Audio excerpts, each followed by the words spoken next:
But now I'm going to hand over to Jenny Chapman, the Women's Strengthening Hospital Responses to Family Violence Project Manager. Jenny is responsible for the internal implementation of the model at the Women's and has trained many of the women's staff in sensitive practice. So Jenny's leading the next session, which aims to show you all sensitive practice in action. And Jenny will be joined by Megan, Danny and Susan to display that. I think everyone can hear me. We've heard a lot about sensitive practice, but we thought it might be helpful to actually show you and give you an idea of what sensitive practice and the model we've been using at the Women's and in the Strengthening Hospitals program would be. So I'll just talk a bit briefly about what the model entails. So as we've heard already this morning, sensitive practice is an approach that increases or elicits feelings of safety, respect and control. It's also a trauma-informed care model, and it was developed from research conducted with adult survivors of childhood sexual abuse and their experience with healthcare professionals in Canada. The primary goal is to make people feel safe, respected and in control.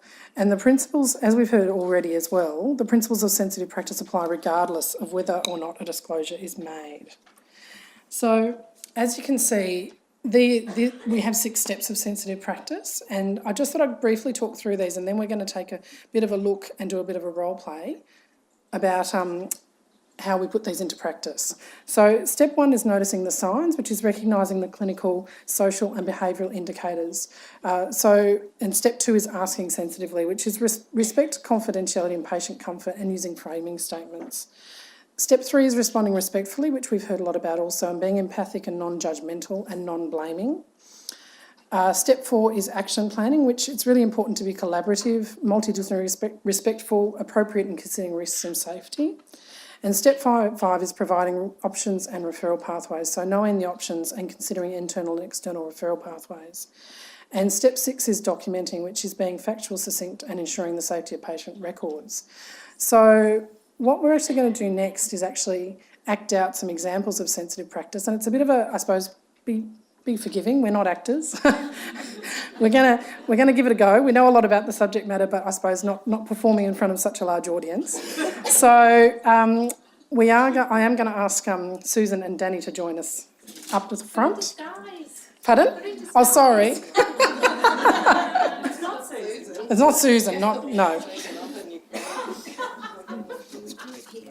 Over there, yeah.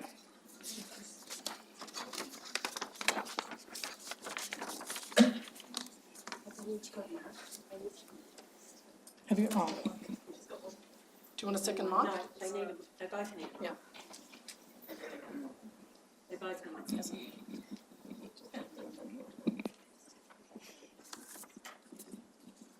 Okay. So our first scenario involves Anika. You ready? So Anika presents to emergency on a Saturday night complaining of severe headaches, abdominal and back pain. Anika is a woman in her 30s and attends emergency with her 4-year-old son. 2 older children at home with her partner. A relative attends emergency to collect the 4-year-old. When reviewing her record, you notice that she has presented very recently, again on a Saturday night, to the emergency department with similar symptoms. Take it away. Hi Anika, I'm Danny. I'm your midwife this evening. I've just had a chat to the doctors who have been to see you, and they're pretty happy with how everything's looking. So they think that you're ready to go home. How does that feel? I'm not really. I don't. No.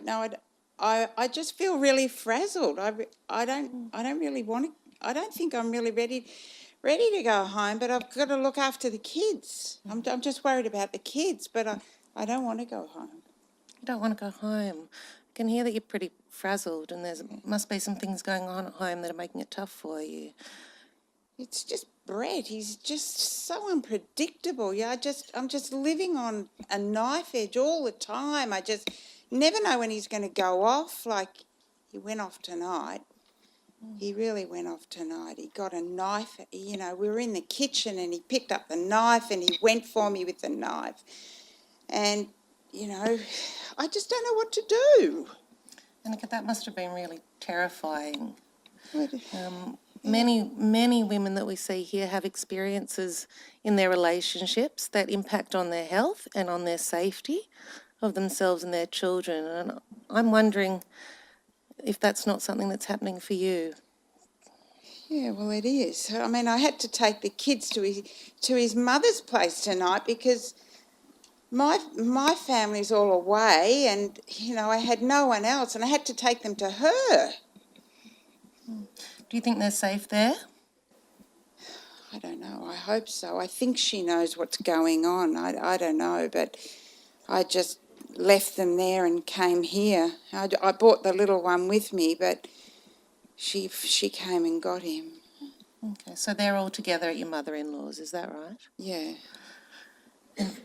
So you know that what we're talking about here, Anika, also is a confidential and a safe space. But if there's something that you're going to tell me in our discussion that makes me think that either you or your children are at significant immediate risk, we might need to talk to other people about that, and I will tell you if I think that's the case.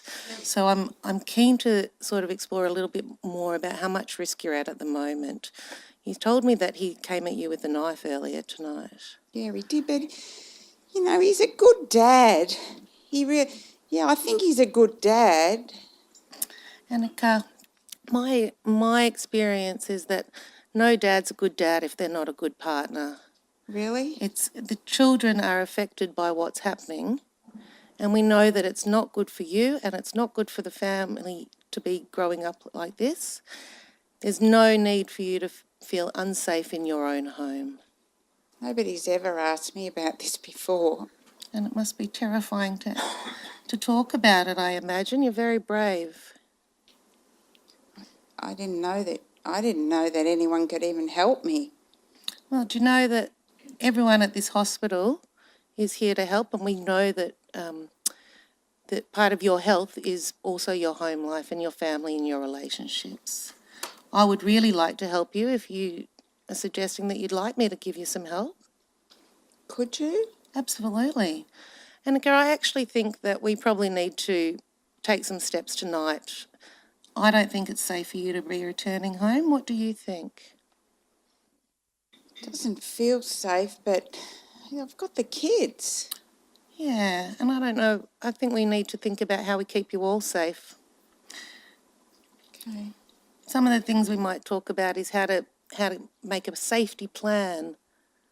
How do you do that? Yeah, so that might be that we think about things like where is a safe place for you to go, who you could call if you're ever afraid.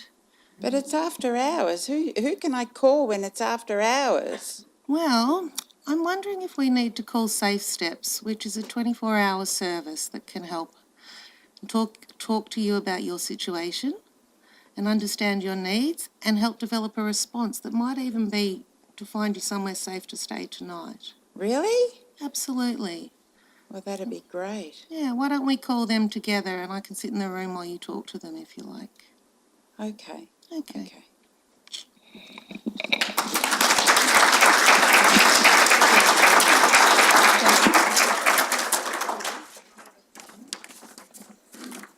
Thank you. We're going to have a quick switcheroo.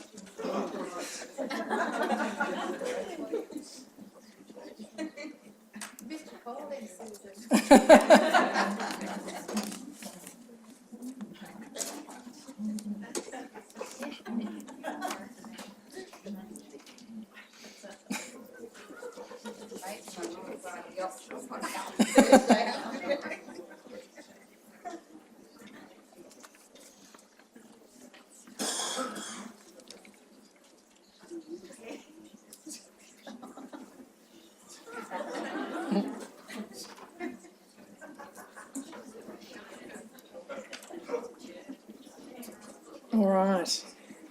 Ready? So I'd like to introduce Mrs. D. Mrs. D is a 78-year-old who was admitted to hospital following a visit to her local doctor. The local doctor was concerned about her recent weight loss, low mood, general appearance and sleep disturbance. In speaking with hospital staff, Mrs. D was evasive in her responses to any queries. Mrs. D has lived alone in her own home since her husband passed away 10 years ago. Her daughter and 19-year-old grandchild moved in with her 6 months ago following a relationship breakdown. Mrs. D's daughter visited in hospital, which seemed to make her agitated. She mentioned to hospital staff that she was not looking forward to going home. Hospital staff have spoken with her local doctor and learnt that Mrs D seems to have recently ceased contact with her friends and local community. Good morning, Mrs D. My name's Megan. I'm the nurse looking after you today. How are you feeling? Oh, I'm okay, I suppose. There's people worse off than me. I noticed yesterday when your daughter came onto the ward, you seemed quite upset by that. Would you like to talk about that? Yeah, she's just so bossy. She just bosses me around all the time, and she's always making me feel like I'm an idiot, and I'm not an idiot. So how do you feel about that when she talks to you like that? You described that she's quite bossy. How does that make you feel? Well, it makes me feel sad, like, I've got no life at all, because she just tells me everything. She's controlling my life. Thank you for sharing that with me. As health professionals, I think it's really important that we understand that the well-being of older people is really important, and it does affect their health in terms of what we see within a hospital setting. So what I'd like to talk to you about is really some quite confidential information, and I'm hoping that you feel that you can trust me and feel confident to talk in this safe environment. Can anyone else hear? No, they can't. I've asked you to... Well, probably, yes, they can. What we might do is just move... if you can... Grab your walking stick, and we might just stop it. We might just move to the room next door and just have a confidential conversation. Would you be happy with that? Yeah, okay. I want to hear a little bit more about you, Mrs D. How would you normally spend your days at home? I just pot around the house, really. I don't go anywhere. I just get up and make my tea and my toast and, just stay at home. And do you think that's different now that your daughter has moved into the house? Oh, yes. I used to go to the club, and I used to have lunch with my friends, and I used to go on bus trips, and I used to treat myself down at the shops, but not anymore. Tell me a little bit more about that. What do you mean, not anymore? Is there a reason why you're not enjoying those activities anymore? Oh, when she moved in, she said to me that it would be better if I gave her my pension and she would look after everything. It'd just be better because she'd be able to, pay all the bills and I wouldn't have to worry about anything. But now I've got no money at all, so I can't do anything. That's why I just stuck at home. I don't see any of my friends anymore. I just can't do anything.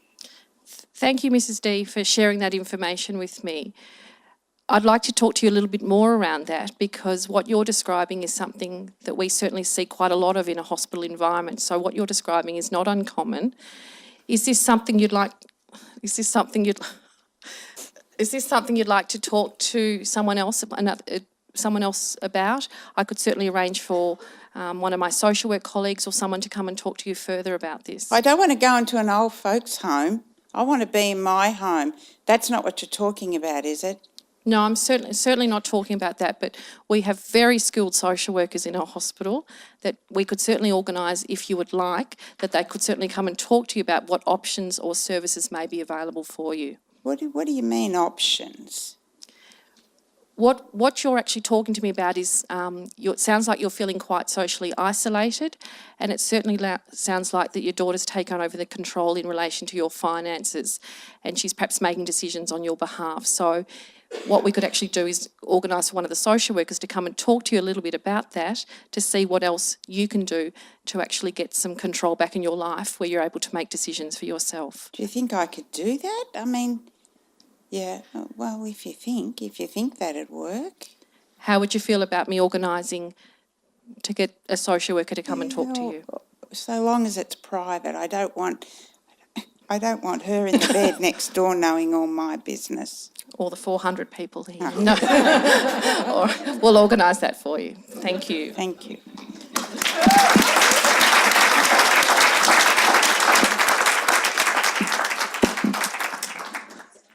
So as you can see, these case studies demonstrate how sensitive practice can assist first-line clinicians to provide support for people experiencing or at risk of experiencing different forms of violence. So, and thank you to everyone who participated in that. It's not an easy thing to do. Thank you. And as you can see, it's a conversation. As you can see, we're not asking people to be experts. That's not what we're asking clinicians to do. We're asking them to take advantage of the opportunity a healthcare setting provides to discuss these issues in a safe way, work collaboratively with the patient and experts, and provide a supportive response. Healthcare workers are an important part of a whole of community response to family violence, which we've all been hearing about today. So in answer to what are we asking and supporting our clinicians to do, the Strengthening Hospitals Response to Family Violence Sensitive Practice model provides a strong foundation to ensure that all public hospitals are a safe place for people at risk of or experiencing family violence to receive the support and assistance they need. Thank you.